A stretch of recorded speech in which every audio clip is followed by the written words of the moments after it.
आप सभी का एग्जामिनरी के यूट्यूब स्टडी प्लेटफॉर्म में स्वागत है। जैसा कि आपके लिए एग्जाम नगरी ने ठाना सिलेक्शन दिलाना के तहत आपको डेली के डेली नए प्रैक्टिस सीरीज जो कि क्वेश्चन एकदम नए वेरी इंपॉर्टेंट जो एग्ज़ाम में छपने वाली सीरीज़ है, एग्ज़ाम में देखने के क्वेश्चन मिल सकते हैं।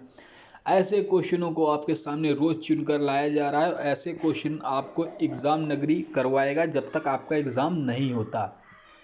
ठीक है कि मैं पहले से बता रहा हूँ, नवंबर में होना था तो वो क्रम टूटे ना कि अब एग्ज़ाम नहीं हुआ, अब ये एग्ज़ाम होगा फरवरी में, संभवता है, हो सकता है। उसके लिए एग्ज़ाम नगरी ने ठाना था कि आपको 3000 प्लस क्वेश्चन कराएगा।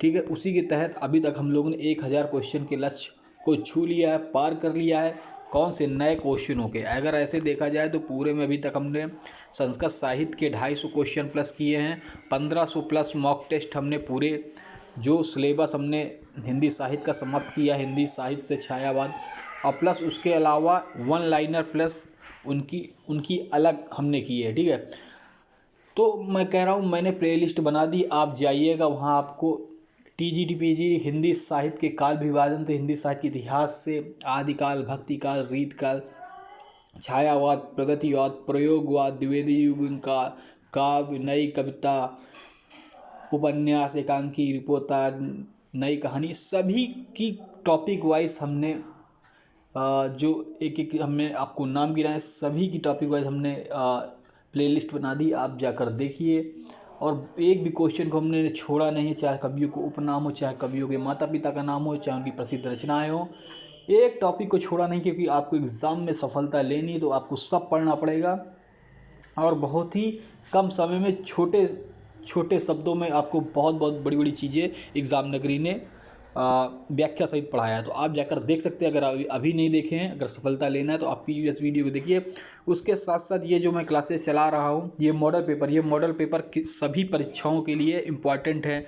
ये एनवीएस जो एग्ज़ाम हो रहा है कल से स्टार्ट है, हिंदी साहित्य का, हिंदी से रिलेटेड, उसमें बहुत ही इम्पॉर्टेंट है। प्लस आप बीईओ का एग्ज़ाम देंगे, उसके साथ साथ एलटी ग्रेड, टीजीटी पीजीटी की है ये क्लास। ठीक है, और वीडियो री एग्ज़ाम वाले, और प्लस इलाहाबाद हाई कोर्ट वाले, जिसमें भी हिंदी से रिलेटेड क्वेश्चन आ रहे हैं आपके लिए बहुत। इसे हमने हर एक टॉपिक से हिंदी साहित्य ग्रामर को लेकर चले हैं, और यहीं से मैं हमेशा दिखाता हूँ कि हर, चाहे यूपी त्रिपल का एग्ज़ाम हो, यही दिखाता हूँ कि यहीं से question super TET, UP TET, शिक्षक भर्ती सब में बनते हैं। तो शिक्षक भर्ती वाले जो 51,000 प्लस जो भर्ती, वो भी ये क्लास देखें, उनके लिए बहुत महत्वपूर्ण है। चलिए स्टार्ट करते हैं। पहला क्वेश्चन है हिंदी साहित्य का, वीडियो एग्ज़ाम वाले जिनको हिंदी साहित्य, उनके सिलेबस में भी हिंदी के 50 नंबर वो देखते रहे, उनके लिए तो ये बहुत ही बेहतरीन क्लास है। हिंदी साहित्य का आदिकाल पुस्तक के लेखक गुलाब राय, रामचंद्र शुक्ल, हजारी प्रसाद द्विवेदी या डॉक्टर नागेन। ठीक है, 4 ऑप्शन है पहले का। अगर आपको आता है तो आप कमेंट बॉक्स में कमेंट कर सकते हैं। तो देखिए, हिंदी साहित्य का सुव्यवस्थित इतिहास अगर होता तो आचार्य रामचंद्र सिंह शुक्ल हो जाता। हिंदी साहित्य का सुव्यवस्थित इतिहास, हिंदी साहित्य का इतिहास तो शुक्ल हो जाता, लेकिन इसमें हिंदी साहित्य आदिकाल है तो ये हो जाएगा हजारी प्रसाद द्विवेदी। इसका राइट आंसर हजारी प्रसाद द्विवेदी। सूफी काव्य को प्रेमाशयी शाखा किसने कहा? प्रेमाशयी शाखा किसने कहा? रामचंद्र शुक्ल, हजारी प्रसाद द्विवेदी, राहुल संस्कृत्यायन, मिश्र बंधु। तो आपने देखा होगा मिश्र बंधु ने भी काल विभाजन में हिंदी साहित्य को बांटा हुआ है, जिसमें सी सिंह सरोज, मिश्र बंधु और जॉर्ज गिब्सन, ये तीनों ने हिंदी साहित्य को अपने अपने हिसाब से बांटा है। ठीक है, तो प्रेमाशयी शाखा पूछा है दूसरे का, अगर आपको आता है बता दिए। रामचंद्र शुक्ल, हजारी प्रसाद, मिश्र बंधु या राहुल संस्कृत्यायन, अर्थात यथार्थ घुमक्कड़ जिज्ञासा इनकी है। ठीक है, तो अगर आपको आता है तो बता दीजिए। ठीक है, कमेंट बॉक्स में दूसरे का ABCD करके कमेंट कर सकते हैं आप। तो प्रेमाई शाखा, सूफी का प्रेमाई शाखा रामचंद्र शुक्ल जी ने कहा है, जिनका हिंदी साहित्य का सुव्यवस्थित इतिहास है। ठीक है, चलिए, निम्न से संत कवि नहीं है, ये क्वेश्चन मैं हमेशा कराता हूँ। ये क्वेश्चन आपका शिक्षक भर्ती एस्टेट जो है उसमें पूछा गया है। ठीक है, उसके साथ यूपी त्रिवेसी के कई एग्जामों में आया है। तो संत कवि नहीं, सुंदरदास, नंददास, कबीरदास, मलुकदास। देखिए, कबीरदास तो सूफी संत काव्यधारा का प्रतिनिधित्व करते हैं, ये तो है ही हैं, ठीक है। नहीं पूछा तो अगर आपको आता तो आप कमेंट बॉक्स करें। मलुकदास भी हैं, भक्ति काल जब आपको पढ़ाए थे हमने पूरा व्यवस्थित, उसमें बताया था। सुंदरदास भी हैं, ठीक है। जो हमारे नंददास हैं ये संत कवि नहीं है, ठीक है। B right answer. चलिए, मलिक मोहम्मद जायसी ने पद्मावत के 12 मासा में वर्णन में किसकी वीरा व्यथा का वर्णन किया है? पद्मावती, मधुमालती, प्रेमावती या नागमती? कई बार बताया है, प्लस ये रिपीटेड क्वेश्चन है, टीजीटी पीजी एलटी गेट में पूछा गया क्वेश्चन है, कई बार बताया है, ठीक है। इससे पहले हमने जब टीजीटी के हमने पुराने पिछले ईयर के सॉल्व क्वेश्चन कराए थे, उसमें भी हमने ये बताया था क्वेश्चन। ये 4th का है, अगर आपको आता है बता दीजिए। तो जो 12 मासा का वर्णन है ये नागमती का किया गया है, ठीक है। 12 मासा वर्णन में किसकी वीरा व्यथा का? नागमती का, ठीक है। रामचंद्र शुक्ल ने भक्ति काल का समय निर्धारित किया है 1300-1700 संवत 1350-1750, 1300-1750 संवत सी, 1375 से 1780 नंबर, 1300 1750, ठीक है।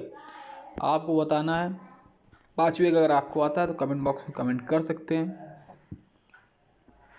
देखिए, भक्ति काल का जो समय है वो रामचंद्र शुक्ल जी के अनुसार 1375 से 1700 संवत है, ठीक है। 1375 से 1700।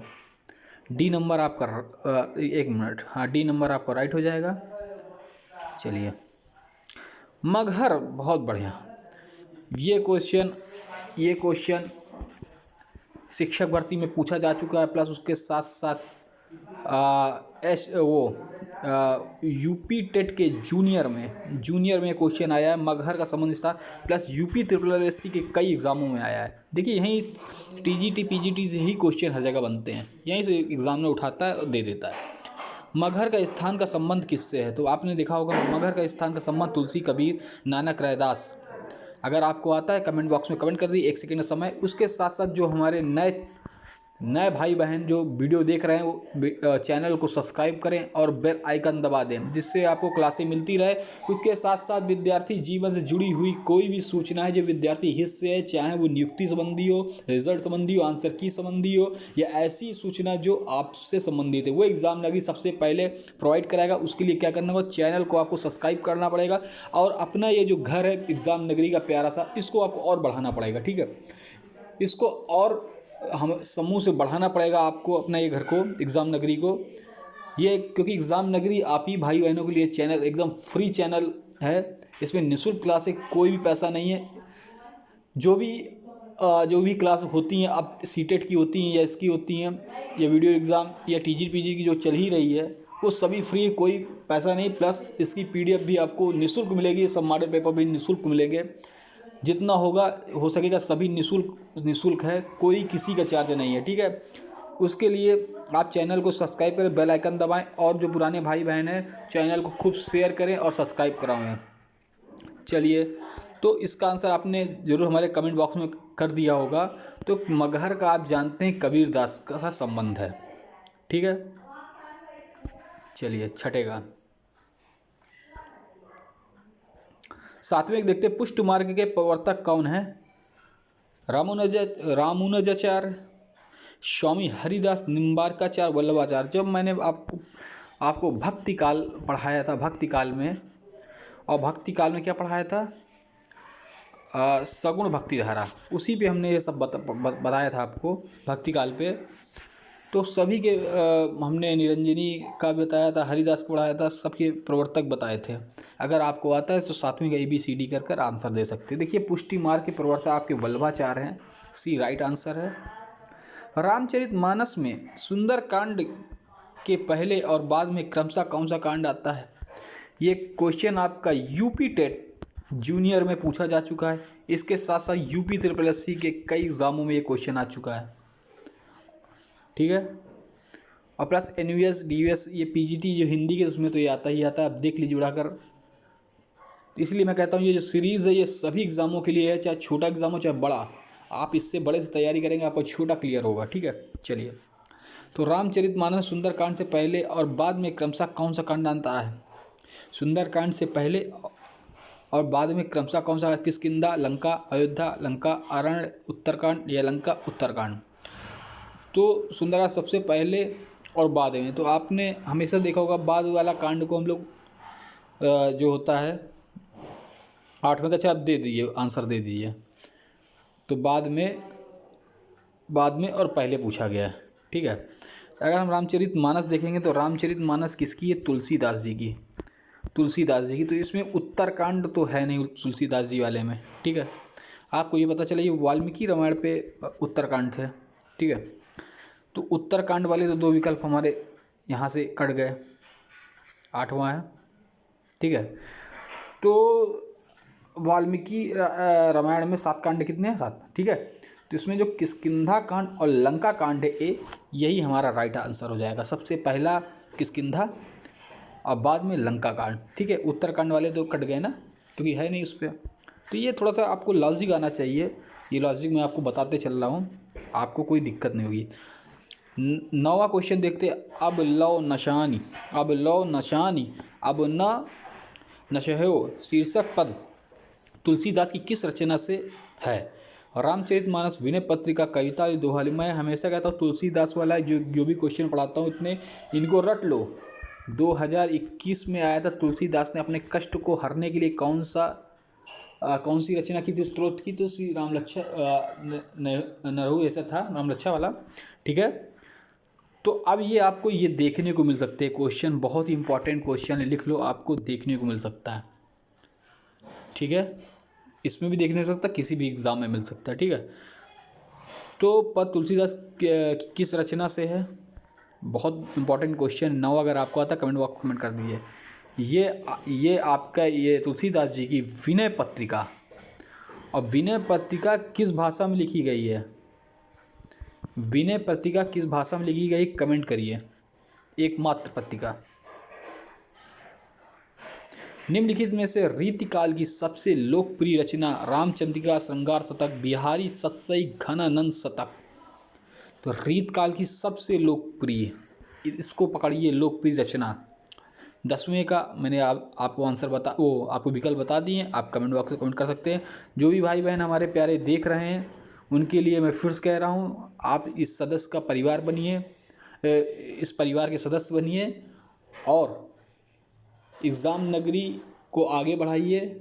उसके लिए आपको क्लासें निरंतर लेनी, कोई सूचना लेनी, तो चैनल को सब्सक्राइब करें, बेल आइकन जल्दी दबा दें इसका, जब तक आंसर मैं आपको देने जा रहा हूं। क्योंकि एग्ज़ाम नगरी ने ठाना है आपको सिलेक्शन दिलाना है, तो आपको एग्ज़ाम ने ठाना है और आपको सिलेक्शन दिलाना है। तो इसके तहत हम आपके लिए फ्री क्लासेस सभी लाएँगे। हमारे भाई बहन जो हैं वो निरंतर आगे बढ़ते रहें, ठीक है। तो उनका ये ग्रुप सदस्य, वो जो ग्रुप है, इसे सदस्य बनकर इसको भी आगे बढ़ाते रहिए, ठीक है। तो चलिए, इसका आंसर आपको बताना है, लोकप्रिय रचना। आपने जहाँ तक सब्सक्राइब कर लिया होगा और प्लस आंसर भी दे दिया होगा, ठीक है। 10वां नंबर है आपका। तो 10वें का अगर हम लोग देखेंगे, सबसे रीतिकाल की लोकप्रिय रचना, ठीक है। तो बिहारी सस्सई, बिहारी जी यही एक अपनी एक मात्र रचना से बहुत ही आगे पहुंच गए थे। मतलब ये बिहारी सस्सई जो है, रसनिधि, एक क्वेश्चन आता है ऐसे, इसलिए मैंने इसको बताया आपको। रसनिधि कवि का मूल नाम। देखिए, कवि के उपनाम हमने आपको पूरे बता डाले। जब भी कवि आता है उसका पूरा नाम बताते हैं, प्लस उपनाम भी बताते हैं।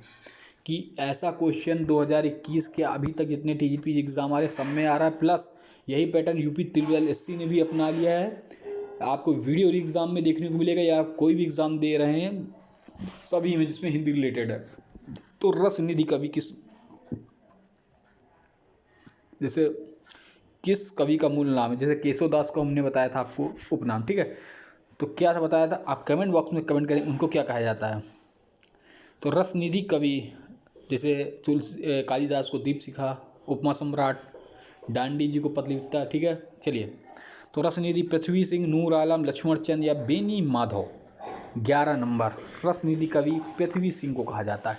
चलिए, 15 क्वेश्चन का लक्ष्य लिया है, कल 15 से आगे बढ़ेंगे, आज बात देखते हैं, ठीक है। चलिए, भारतवर्ष लोकनायक वही हो सकता है जो समन्वय करने का अपार धैर्य लेकर आया हो। हजारी प्रसाद द्विवेदी का यह कथन किस संदर्भ में है। राम का लोकनायक तुलसी का संवेदनशीलता, कबीर की सुधार भावना या भारतेंदु की जन जागरण चेतना। अगर आपको आता है तो कमेंट बॉक्स में कमेंट कर सकते हैं। 12वें का ABCD, ठीक है। 12वां नंबर क्वेश्चन है, तो देखिए, भारतवर्ष का लोक नायक या हजारी प्रसाद द्विवेदी कथन हो सकता है जो समन्वय करने का अपार धैर्य लेकर आया हो, ये तुलसीदास की समन्वयशीलता के संदर्भ में है। 12वें का B, ठीक है।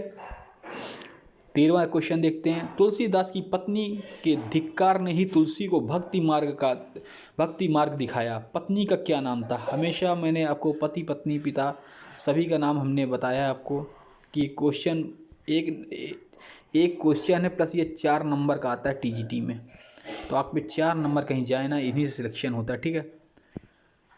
तो लोई, मालती, कामनी, रत्नावली, इन 4 में से जो भी आपको सही लगता आंसर आप कमेंट बॉक्स में कमेंट कर दीजिए। तो देखिए, तुलसीदास जी की पत्नी है रत्नावली, ठीक है। C नंबर आपका सही है। कृष्ण किस वंश से संबंधित हैं? तो ये कोई पूछने वाली बात, मतलब ये बताने वाली बात नहीं, क्योंकि आप सबको आता होगा। जो रामचंद्र जी थे वो सूर्यवंशी थे, ठीक है। लेकिन यहाँ कृष्ण जी का किस वंश से है ये सभी को पता है, यदुवंशी थे, ठीक है, यदुवंश के थे। चलिए, इसलिए 15 क्वेश्चन देखते हैं। भ्रमर गीत के संदर्भ में कौन सा कथन असत्य है? पहला, इसमें प्रेम पर ज्ञान की विजय हुई, या उपालब्ध से पूर्ण है, या सगुण निगुण की तर्कपूर्ण चर्चा, या गोपियों की एक निष्ठ प्रेम व्यंजना है। 15वें का आज का लास्ट क्वेश्चन, कल 16वें से फिर स्टार्ट करेंगे। रोज डेली ऐसे क्वेश्चन लेते हैं। आपको पता है रोज़ ये क्लास 3 बजे आपकी होती है या फिर 5 बजे, ठीक है। 7 बजे सीटेट की क्लास होती है ना। तो चलिए, 15वें का अगर हम आंसर आप देते हैं तो बताएं क्या है, कमेंट बॉक्स में करिए। देखिए, भ्रमर गीत जो है इसमें प्रेम पर ज्ञान की विजय हुई, A नंबर सही है, राइट आंसर। आपका होमवर्क क्वेश्चन ये है, सखी संप्रदाय के